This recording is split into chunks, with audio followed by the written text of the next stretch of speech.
She's bored. Just because we aren't rich like you doesn't mean she has to be bored the whole time. Now turn it to a more kid-friendly movie so EK can watch, or I'll get the pilot.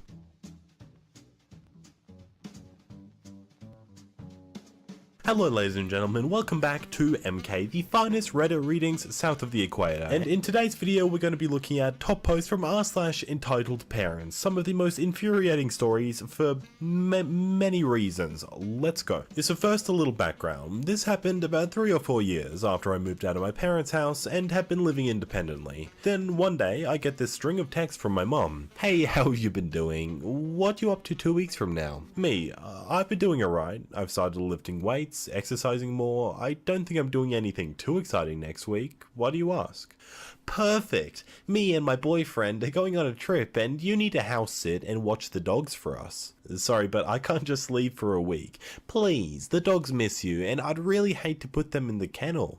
I'm sorry, but I have a job. I can't just go missing for a week. Why can't you drive to work from my house? Because it's a 2.5 hour commute each way. You have vacation days, right? Just use them. No.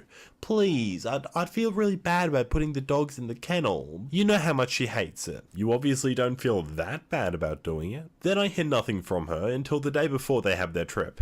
Hey, we're leaving from our trip today and I was wondering when you're going to be here. I want to show you some things before we leave. What part of our last conversation gave you any idea that I agreed to this? That's very rude of you and no way to speak to your mother. And now, can we expect you here by 5?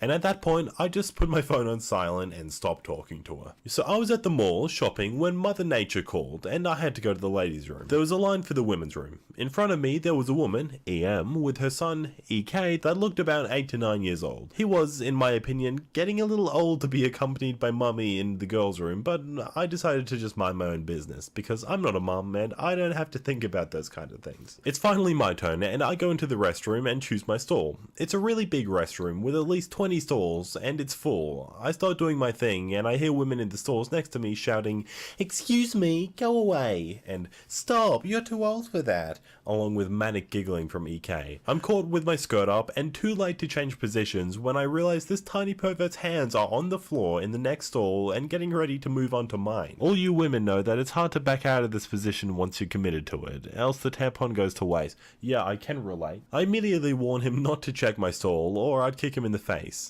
Excuse me? EK decides to check anyways. I'm in a defensive position. I kick him in the face as soon as he takes a peek. Lucky for him, I was wearing flats. EK screams and starts bawling his eyes out and shouting for mummy. EM storms over to my stall, pounds on the door as hard as she can. "What did you do to my baby?" Can I add she didn't wash her hands yet? I ignore her, feeling no guilt, and finish my business. I open the door and she shouts at me, "Why did you kick my baby in the face?" Why was he close enough to my stall for me to kick him in the face? He's a child. It's normal for them to be curious. Well, I warned him and I frankly feel very uncomfortable changing my tampon in front of an underage boy. I'm frankly embarrassed, but he needed to know the compromising position I was in. The women in the bathroom hear and begin giggling and snorting at the absurdity of the situation. EM blushes and looks disgusted at my frank remark. The women near me agreed that he was a bit too old to be checking under women's restroom stalls and that EM should be watching her son more closely if she has to bring him into the